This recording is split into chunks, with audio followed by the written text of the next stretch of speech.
deixa eu me apresentar aqui para quem não me conhece. Meu nome é Ludmila Grilo. Eu não vou dizer que eu era, né? Eu sou juíza para sempre, né? Juíza aposentada. Igual o doutor Sebastião, né? Aposentado, você é juiz para sempre, você é juiz aposentado. Só que no meu caso eu não me aposentei normalmente, como as pessoas se aposentam, né? Por tempo de serviço. Eu fui aposentada compulsoriamente por uma questão disciplinar. Então, você tem a aposentadoria compulsória aos 75 anos, que é quando a gente chama de expulsória, né, que é quando a pessoa faz 75 anos, ela tem que se aposentar. E tem outro tipo de aposentadoria compulsória, que é a aposentadoria por indisciplina. Então, eu fui considerada uma pessoa indisciplinada e levei a penalidade máxima da magistratura, que é a pena de aposentadoria compulsória, que é aquela pena que recebem os juízes corruptos, sabe? Aqueles que vendem sentenças. Essa é a penalidade. E foi a penalidade que eu tomei. Por quê? Porque eu vendi sentença? Porque eu roubei? Porque eu disse coisas na internet. Eu levei a mesma penalidade que aqueles juízes corruptos que vendem sentença. Mas não tem problema, não. Eu não me arrependo de 1 centímetro do que eu fiz.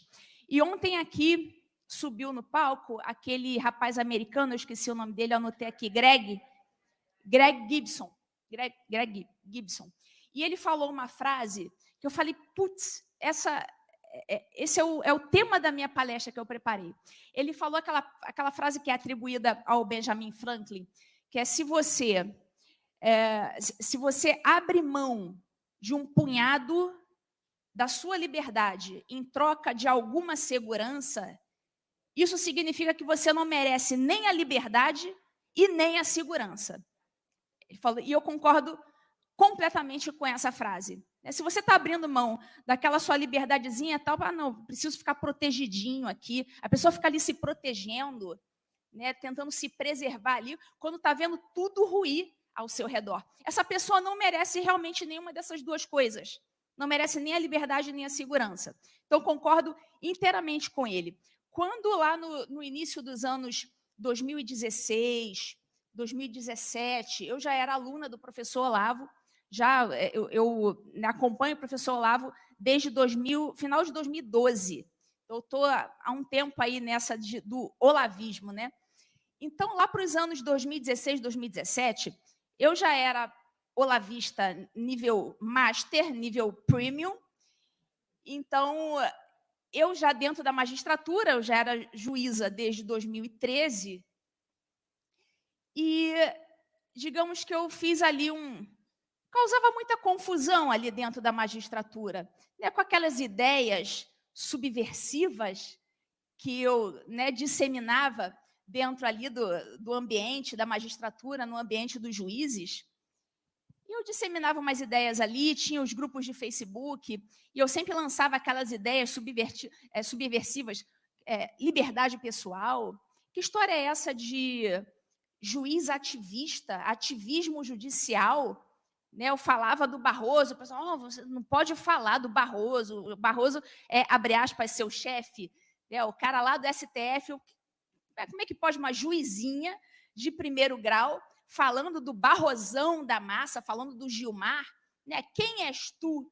Eu falei, bom, não me parece que Gilmar e Barroso saibam exatamente o que eles estão fazendo, ou sabem, o que é pior, ou sabem o que estão fazendo, o mal que eles estão fazendo ao Brasil e continuam persistindo nessa conduta. Então, eu acho que precisa de alguém ali com um pouquinho de olavismo nas veias para abrir os olhos dos demais. Então, eu era uma figura, digamos, perigosa dentro da magistratura e, portanto, jamais tolerada. Então, lá para os anos de 2016, 2017, como eu era a única juíza no Brasil a falar abertamente sobre esses temas, porque eu percebia o perigo e eu tinha perfeita noção do perigo, porque eu já era aluna do Olavo há muitos anos e, para mim, já era muito claro onde que aquilo ia dar.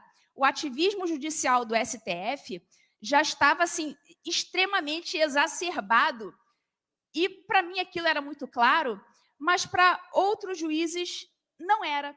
eles enxergavam aquilo ali como sendo algo, não, ativismo judicial, ele só está dando uma interpretação né, imaginativa, ele está, tudo bem, ele está exagerando um pouco, mas é apenas ativismo, não tem problema. A gente tem problema, porque a coisa começa com ativismo judicial ali na base, eles começam com ativismo, daqui a pouco a coisa sobe um degrau e vira uma juristocracia, ou seja, o governo dos juízes, e, por último, termina no nosso estágio que nós estamos agora, que é a ditadura do judiciário. Então, a ditadura do judiciário começa lá com o ativismo judicial. E, para mim, já era muito claro aonde que aquilo ia dar. E eu tentei avisar enquanto ainda dava tempo. Só que eles foram deixando. Não, Ludmila é uma extremista, é uma fanática, que isso, não tem nada a ver. Enfim, estava eu lá, 2016, 2017, falando pra caramba, e alguns que tinham olhos de ver, ouvidos para escutar, começaram a me chamar. Como eu era a única juíza que falava, eu estava nas entrevistas, eu estava nas palestras, eu estava nos eventos, escrevi livro, ou seja, toquei o rebu. E eu acho que era isso que eu tinha que fazer mesmo. E não me arrependo de 1 milímetro do que eu fiz. Eu tinha que ter feito isso. Então, eu comecei, obviamente, por conta dessa minha conduta, eu comecei, obviamente, a ser perseguida pelo meu tribunal, né, Tribunal de Minas Gerais, apesar de eu sou carioca, mas eu era juiz em Minas Gerais, trabalhava lá, e também pelo CNJ. Então, eu recebia perseguição por todos os lados, por qualquer coisa que eu fizesse. Então, isso gerou também muito ciúme por parte dos juízes, porque eles são, como vocês sabem, eles são figuras muito vaidosas, eles adoram ser as pessoas que são convidadas para os eventos, as pessoas que são convidadas para as entrevistas, mas eles não eram, eu era. E isso também começou a gerar um certo ciúme e um certo desconforto por parte dos colegas. E já estava tudo ali na cara, naqueles anos de 2016, 2017, que o Alexandre de Moraes, que entrou em 2017, ainda não era, naquela época, ainda não era o Xandão. Ele era apenas o Alexandre de Moraes, até então. Só que o ativismo já existia, a sementinha já estava ali. A gente não imaginava, quando o Alexandre entrou, ele foi colocado lá pelo Michel Temer.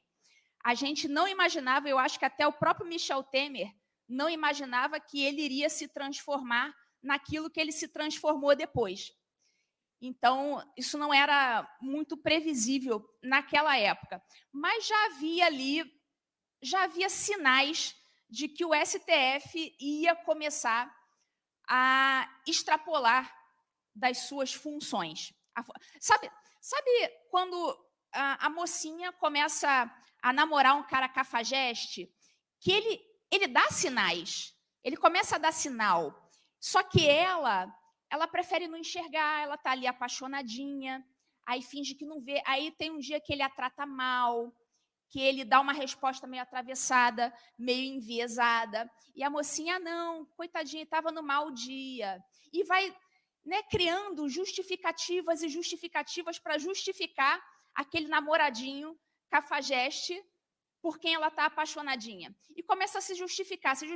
Só que o cara está dando sinal ali. Um belo dia, um sábado, ele vai e prefere sair com os amigos em vez de sair com a namoradinha. O sinal está ali. O cara está dando sinal. E ela prefere não enxergar. Então, o Brasil, nessa época, 2017, 2018, era a namoradinha boba, tentando justificar as canalices do namorado cafajeste. A gente estava nessa época. E eu estava ali, eu era aquela, né, a vizinha chata, fofoqueira, que ficava ali. Isso vai dar chabu. Eu já estava avisando. Mas, não, que isso, imagina, não tem problema nenhum, não. Enfim, naquela época ainda dava para consertar alguma coisa. Hoje já se tornou muito mais difícil. Então, desde ali de 2018, 2019, mais especificamente, quando começou a ditadura do judiciário, com o fenômeno O Amigo do Meu Pai, foi a primeira matéria da revista Cruzoé que foi censurada. Por que eu coloco como marco inicial da ditadura essa matéria da Cruzoé, essa censura da Cruzoé, porque até então a gente já estava num estado juristocrático, ou seja, já tínhamos passado da primeira fase, ativismo, já tínhamos subido para a segunda etapa, juristocracia, e ali, com esse episódio do amigo do meu pai, da censura da revista Cruzoé, que fez uma matéria apontando o Toffoli como sendo essa pessoa mencionada ali nas planilhas da Odebrecht, ali começou o primeiro episódio de censura. E as ditaduras são caracterizadas pelos episódios de censura. Então, por isso que eu coloco como marco inicial da nossa ditadura o ano de 2019. Então, desde antes eu falei, bom, eu vou ter que começar a pagar um preço aqui pela nossa liberdade, porque ela está indo embora. E eu não vou ficar aqui apegada ao meu cargo, um cargo que eu batalhei muito, que eu suei muito para conseguir esse cargo. Foram anos estudando para conseguir um cargo daquele. Mas eu falei, olha, o que é mais importante? A minha liberdade, a liberdade do meu país ou o meu cargo? E assim, na minha cabeça, na minha escala de valores, eu não tinha nem o que pensar. Sim, é claro que a liberdade é muito mais importante. Só que geralmente essa não é a escolha das pessoas. As pessoas geralmente elas vão escolher o seu cargo, elas vão privilegiar o seu conforto pessoal a se colocar em risco por algo maior.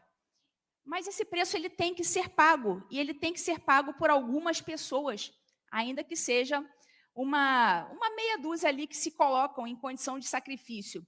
Né? Não é um preço barato, você pagar por essa liberdade não é barato, é caro pra caramba. E as pessoas, cada um de nós aqui, paga um determinado preço, maior ou menor, pela nossa liberdade que a gente está tentando recuperar. Né? Uns pagam um preço muito alto, como, por exemplo, pagou o Clezão. O Clezão pagou com a morte. Ele morreu. Acho que até agora o preço mais alto pago pela nossa liberdade, quem pagou foi o Clezão, que morreu. Outros tantos pagam com algo também muito caro a nossa existência, que é o preço da própria liberdade. Milhares e milhares de pessoas estão hoje pagando um preço lá na Papuda, lá na Colmeia, porque eles, em algum momento da vida deles, eles foram à Praça dos Três Poderes, eles foram a Brasília, naquele dia fatídico, lutar pela nossa liberdade. Esses estão pagando com o seu próprio corpo físico, estão presos, né, estão encarcerados. Então, Clezão pagou com a vida. Os presos do 8 de janeiro estão pagando com a sua liberdade. Você vê aí, por exemplo, o meu amigo Alan dos Santos ficou 3 anos sem ver a família. Está pagando o Alan, ele está pagando o preço da liberdade, e não só por ele, por todos nós. Desde o momento em que ele estava no Brasil sendo perseguido, ele teve a Polícia Federal entrando na casa dele violentamente por 2 vezes, com a mulher dele grávida. Em algum momento ele teve que sair do Brasil, porque ele, né, assim como aluno do professor Olavo, óbvio que ele tinha um grau de previsibilidade superior, e ele veio para o exílio, né, a tempo, né, antes de pagar esse preço aí da liberdade, ele veio para o exílio, mas também pagou um preço muito alto. O exílio é um dos dramas humanos catalogados na nossa literatura. A gente tem a fome, a gente tem a guerra, a gente tem o exílio. O exílio é um desses grandes dramas humanos que a gente tem notícia na nossa história. Então, ele pagou também um preço muito alto, e até hoje ele está no exílio. Eu também paguei o preço do exílio, não só o preço do exílio, eu paguei o preço do assassinato de reputação. Pegaram, né, inventaram coisas a meu respeito, como não tinha nada para falar a meu respeito, inventaram coisas e atacaram a minha reputação profissional, mas isso foi o mais tranquilo de tudo. Né? Eles também fizeram com que eu viesse para o exílio, confiscaram todos os meus rendimentos, né? Só que antes disso acontecer, eu já imaginava, assim como Ala, já imaginava que isso pudesse acontecer, eu trouxe as minhas propriedades para os Estados Unidos, então eu consegui salvar o meu patrimônio, mas a minha aposentadoriazinha que está caindo lá, está tudo confiscada pelo Alexandre de Moraes. Quanto a isso, eu não tenho o que fazer, né? Não há o que fazer. Então, eu pago com o meu patrimônio, pago com a minha situação de exílio e, de certa forma, com a minha liberdade, porque hoje eu tenho uma liberdade parcial, assim como o Alan. A gente não tem a liberdade de ir ao nosso próprio país. E eu também não tenho como sair do território americano. Então, é uma liberdade que eu tenho parcial. Ainda é uma liberdade muito superior, muito melhor, muito mais confortável do que quem está preso de verdade. Então, o preço que eu estou pagando ainda é um preço menor do que o pessoal que pagou, né, com a vida e com a liberdade. Mas pensa o seguinte, a gente precisa, todos nós precisamos, para ter a liberdade que a gente tanto sonha, cada um precisa pagar um certo preço. Precisa ter um punhado de gente disposta a pagar um certo preço, alguns um pouco menos, outros um pouco mais. Pensa o seguinte, vamos colocar aqui as coisas em perspectiva. Vocês já pensaram naqueles dias em que tudo dá errado na vida de vocês?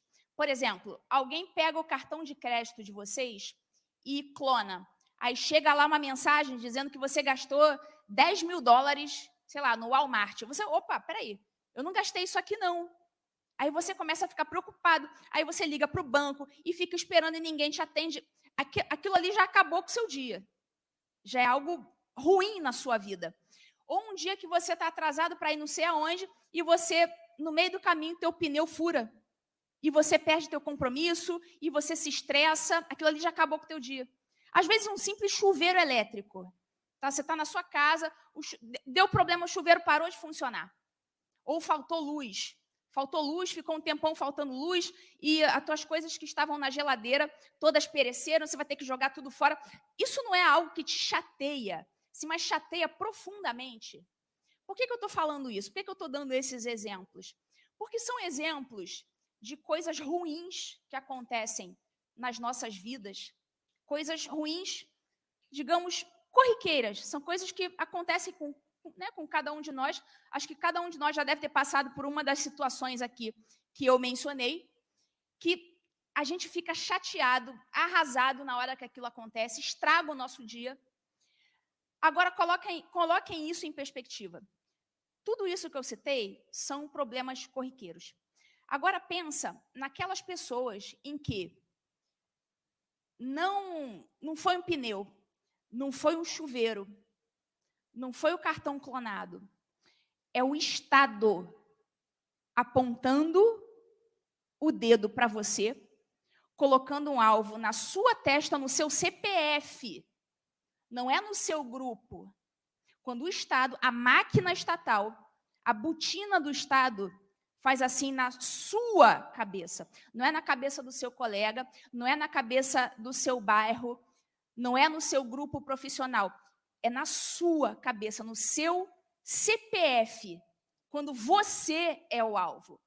Alguém aqui já imaginou o peso de você no CPF, especificamente você, ser a pessoa perseguida por uma máquina estatal gigantesca, a qual você não tem o menor controle? Quando eu sei que é difícil, né, cada um aqui imaginar o que é você ter toda a máquina pública apontando para você especificamente no seu CPF. Porque o que as pessoas geralmente passam? Eu sou conservador, os conservadores são perseguidos. Tá, você ali é uma pessoa dentro daquele universo gigantesco de conservadores. Você está ali se sentindo com medo, você tem medo de se expressar, mas você, em geral, não tem o dedo do Estado apontando especificamente para você no seu CPF. Você está ali dentro de uma massa de pessoas perseguidas, no qual você é ali uma pessoa no meio daquela massa. Agora, você imagina um Alan dos Santos, que ele tem o Estado, a máquina estatal, apontando ali para a cabeça dele, especificamente no CPF dele.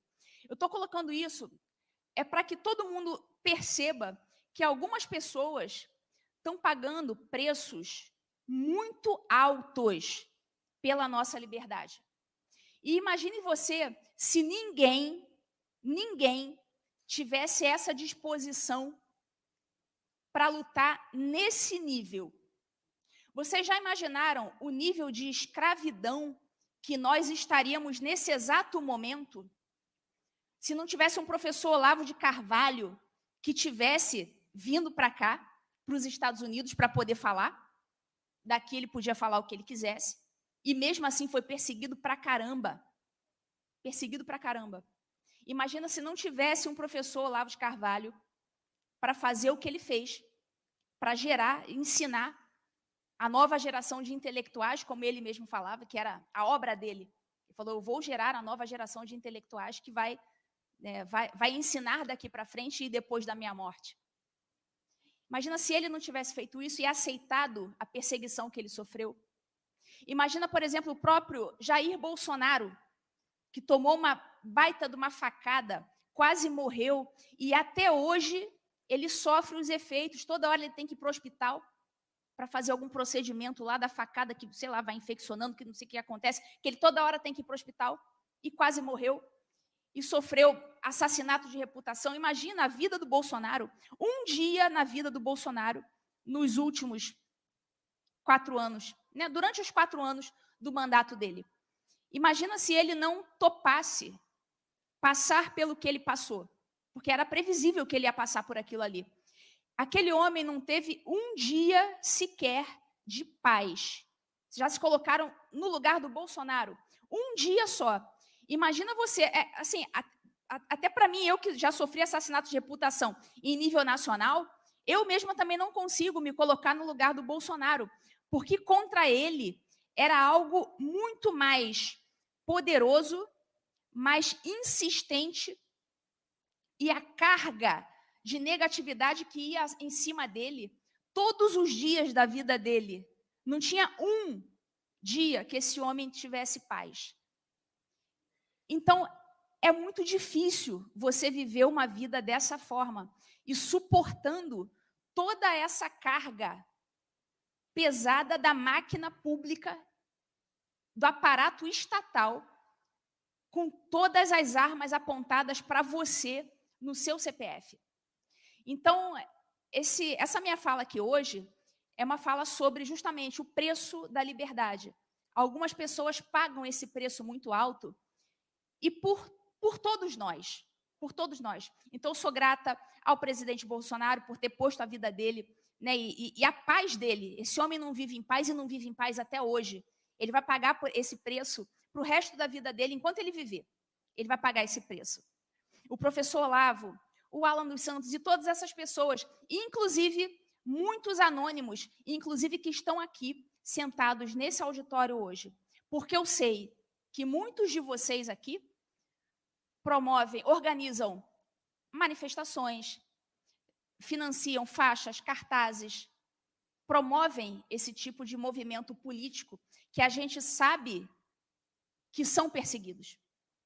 Então, até essas pessoas anônimas, elas se colocam um pouco em risco. E se cada um de nós abrir mão de pelo menos um pouquinho do nosso conforto e da nossa segurança, a gente consegue avançar. Lembrem vocês daquelas manifestações que aconteceram na Avenida Paulista esse ano. Se não me engano, foi a primeira que aconteceu esse ano, foi em fevereiro. Alguém se lembra? Acho que foi fevereiro. 25 de fevereiro, né? Que até o Bolsonaro falou, não levem faixas, não levem cartazes. Inclusive, eu fui contra isso aí. Para mim, não existe manifestação sem faixa e sem cartaz. Mas beleza, ele chamou.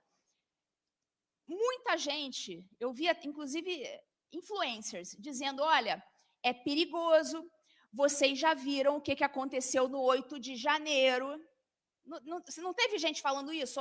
É perigoso ir para a rua, vocês viram o que aconteceu no 8 de janeiro, então, olha, eu não vou. Se tu quiser ir, tu vai, mas eu não vou. Vocês não viram gente falando assim? Então, pensa, para que essa pessoa serve? Se a pessoa não consegue ser uma no meio de uma multidão de 800 mil pessoas, 1 milhão de pessoas, se você não tem coragem de você ser uma ali no meio, e nem era na Praça dos Três Poderes, era na Avenida Paulista. Na Avenida Paulista não tem Praça dos Três Poderes para você ser acusado de golpe de Estado. Então, na Avenida Paulista, é infinitamente mais seguro você fazer uma manifestação política do que em Brasília. E, aliás, eu acho que até por isso que nunca mais aconteceu manifestação em Brasília. Eu acho certo, acho que tem que fazer na Paulista mesmo. Lá não tem STF, lá não tem Palácio do Planalto. Lá ninguém vai poder te acusar de golpe de Estado, de abolição violenta do Estado Democrático de Direito, que é o migué jurídico, né? Eles deram um migué. É um cinismo jurídico. Eles sabem que nada disso aconteceu e o próprio Gilmar Mendes falou isso numa entrevista lá em Portugal, achou que ninguém ia saber. Né? Mas hoje em dia todo mundo tem iPhone, né? Gilmar Mendes, lamento. Todo mundo viu e todo mundo sabe que você é um cínico. Não é isso?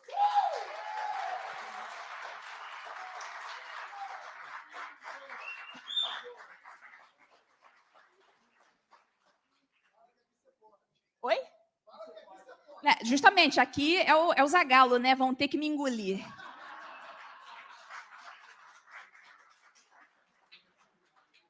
Então, pessoal, aqueles probleminhas, algumas pessoas têm na escala macro, tem os problemas na escala micro e tem os problemas na escala macro. E a maioria das pessoas, as pessoas anônimas, elas também, ainda que na escala micro, elas precisam se colocar um pouquinho em risco, sendo uma daquelas 800 mil pessoas, 1 milhão de pessoas lá no meio da Avenida Paulista. Ah, pode vir a polícia, pode vir gás lacrimogêneo. Sim, pode. E você vai ter que se colocar um pouquinho em risco e ir lá. Porque não tem grandes reformas em um país como a gente deseja sem a participação popular. Então, algumas pessoas, nem todos são influencers com 1 milhão de seguidores, nem todos são apresentadores do Terça Livre, nem todo mundo é um Paulo Figueiredo da vida, que fala para milhões de pessoas. A maioria das pessoas são pessoas anônimas. E não é porque são anônimas que não podem fazer nada. Elas, unidas, elas podem fazer muita coisa. E elas precisam perder aquele medinho de não vou para a rua não, porque, sei lá, o Alexandre de Moraes pode me ver lá no meio de 800 mil pessoas e implicar comigo. Ela precisa ela precisa dar os seus 5 centavos de contribuição. Lembrando que outros não deram só 5 centavos. Tem gente dando milhões e milhões de contribuição, perdendo muita coisa. Perdendo cargo, perdendo seu patrimônio, perdendo sua família, perdendo sua liberdade e, como Clezão, perdendo até a sua vida. Lembra do caso do Daniel Silveira, que é um exemplo que eu procuro nunca esquecer esse homem. Quase todas as falas eu procuro lembrar dele. O caso do Daniel Silveira é um caso muito emblemático, porque o Daniel Silveira ele era um parlamentar. E, como parlamentar, a liberdade de expressão dele é maior do que a nossa. E a Constituição diz isso. O parlamentar ele é inviolável por opiniões, palavras e votos. Nós não somos invioláveis por palavras. Se a gente falar qualquer coisa aqui, xingar o outro, a gente responde por calúnia, injúria e difamação. O Daniel Silveira não. Ele era um parlamentar, tem mais liberdade de expressão que todo mundo, justamente porque ele pode xingar o que ele quiser. Ele não comete crime de palavra. A liberdade de expressão dele é maior do que a nossa. E ainda assim, ele foi preso. Por quê? Por palavra. Chega a ser até irônico. Se a gente falar isso para um gringo aqui nos Estados Unidos, um parlamentar foi preso porque fez uma live no YouTube. Os caras, mas como assim? Aí eles perguntam, mas pode isso? Eu falei, não, meu amigo, é justamente isso que caracteriza uma ditadura, é justamente os caras fazerem coisas que não podem ser feitas. Então, eu procuro sempre lembrar do caso Daniel Silveira. Quando você tem realmente problemas muito, muito graves, como essas pessoas tiveram, todos esses que perderam muita coisa em prol da nossa liberdade, quando você tem esse problema grave, todos os outros problemas eles se tornam muito pequenos. Então, por exemplo, eu ouço o pessoal falando, não, estou com um problemão, nossa, minha vida está um inferno. Eu vou ter que trocar meu filho de escola. Ele não vai suportar o menino. Então, imagina uma dessas, imagina um Daniel Silveira da vida, ouvindo uma pessoa falando isso, que o grande problema da vida dela é porque, meu menino vai ter que mudar de escola, é um problemão. Imagina um Alan dos Santos escutando um negócio desse. Nossa, que problemão. Meu Deus do céu, que problema terrível. Engordei e não sei se eu vou conseguir caber no vestido para a festa de sábado. Nossa, problemaço. Então, vocês estão vendo que quando a pessoa passa por esses problemas em escala macro, são problemas realmente muito graves. Tudo mais se torna, assim, muito pequeno. Não quero aqui dar uma de velhinho. Já viu velhinho disputando doença? Quem tem a maior doença? Todo mundo aqui já viu, né? Todo mundo já viu. Na família, aí senta um velhinho do lado do outro. Do meu pescoço está dando, não consigo melhorar o outro. O meu quadril, meu bico de papagaio. E começa tudo disputando doença. Eu não quero aqui disputar doença. Quem tem um problema maior do que o outro? Eu só... Oi?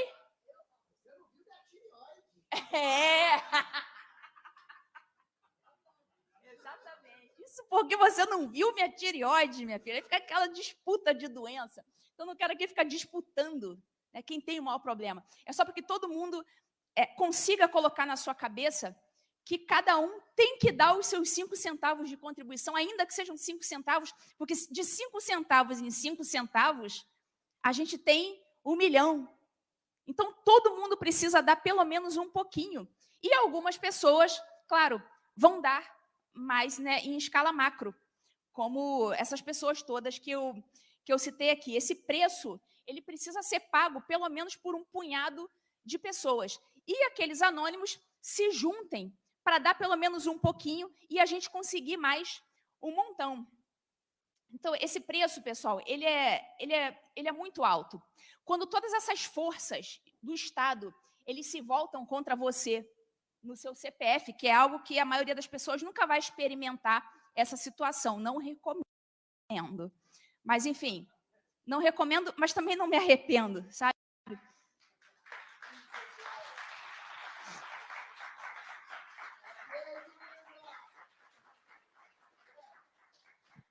Quando todas as forças do Estado, as armas do Estado, são apontadas para você, no seu CPF, você tem 3 alternativas. Você tem 3 condutas que você pode adotar.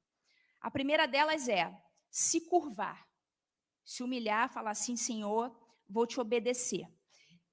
Essa opção eu não recomendo, e por um motivo assim, muito simples. Primeiro que é desonroso, né? É desonroso você ficar se submetendo a ordens ilegais e inconstitucionais. E segundo, porque não dá certo. Quando você abaixa a cabeça para o tirano e diz, sim, senhor, e se humilha, ele vai te humilhar de qualquer forma. Não vai funcionar. É aquela frase do Churchill para o Chamberlain, na Segunda Guerra. Entre a desonra e a guerra, escolheste a desonra e terás a guerra. É isso.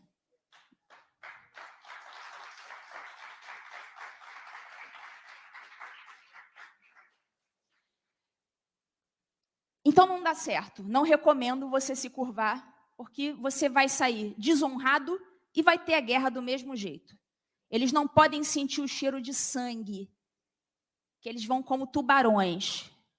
Então você não pode sangrar ali no sangue, no tanque de tubarões. A sua segunda alternativa é permanecer ali no campo do inimigo. Por exemplo, Bolsonaro fez isso. Ele está nessa segunda alternativa. Você permanece no campo do inimigo, só que de mãos atadas. Você não pode fazer muita coisa ali. Você não pode falar. Se você convocar manifestação, você tem que fazer... não leva faixa não, tá? Você não pode fazer muita coisa, porque você está no campo de controle do inimigo e totalmente subjugado. É uma opção, pelo menos não é desonroso como a primeira opção. Pelo menos você está ali de cabeça erguida, você só está quieto. mas pelo menos você não se humilhou, né? Essa é uma, pelo menos é como eu vejo a situação. Exatamente, é menos pior do que a primeira.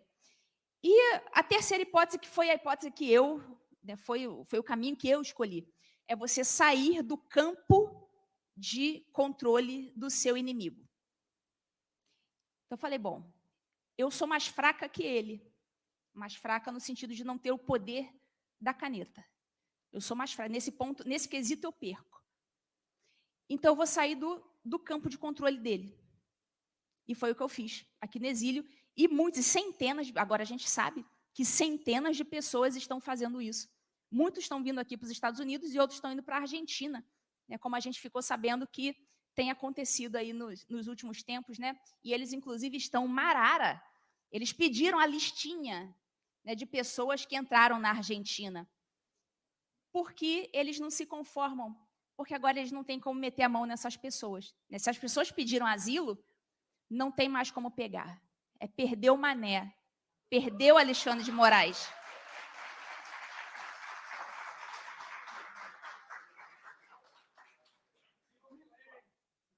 O Milei, né? O Milei é parceiro, né? Espero que ele continue assim. Pelo menos a economia tem melhorado bastante com ele. Então, quando se esgotam esses meios internos de resolução desses conflitos, a gente vai ter que partir para os meios externos, que é o que está acontecendo.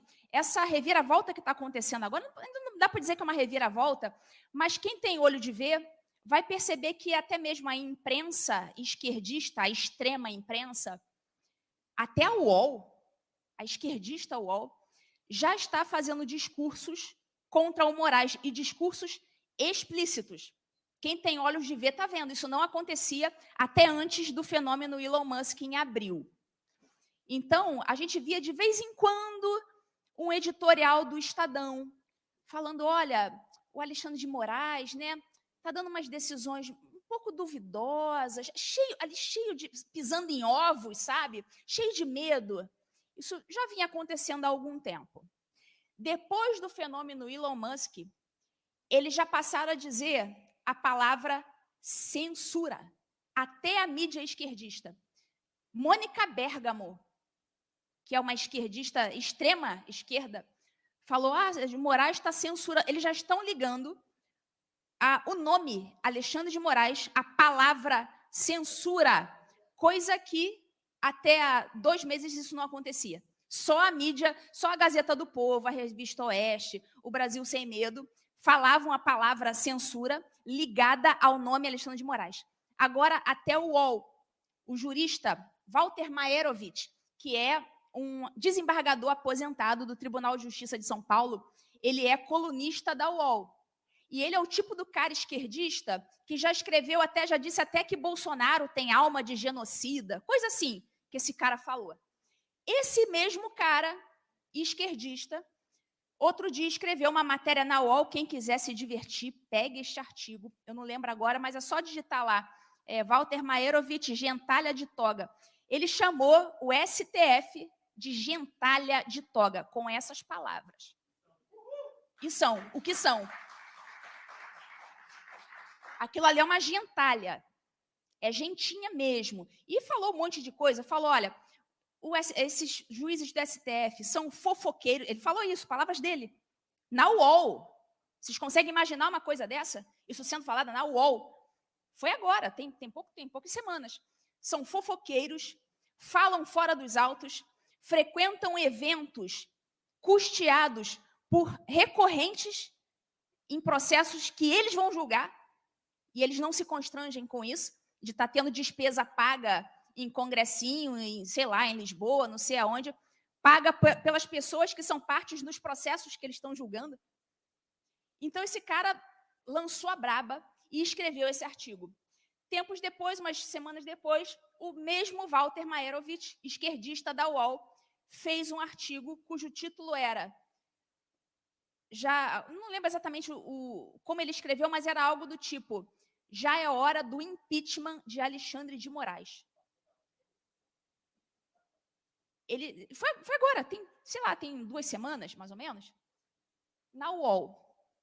Então, vocês vejam que, assim, as coisas estão acontecendo. Estão acontecendo. É porque essas coisas não acontecem do dia para a noite. Mas eu vou só percebendo esses movimentos.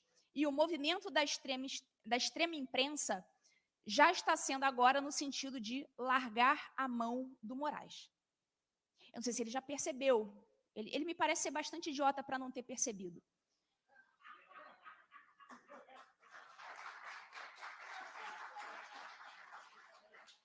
Então, o Brasil de agora não é o mesmo do Brasil de antes de abril. As coisas já mudaram e vão continuar mudando se todos nós, cada um de nós, der os seus 5 centavos de contribuição, pagando o preço da nossa liberdade. E eu vou terminar, então, a minha fala com uma frase do ex-presidente, né, Ronald Reagan, em que ele dizia: a liberdade nunca está a mais de uma geração da extinção. Muito obrigada.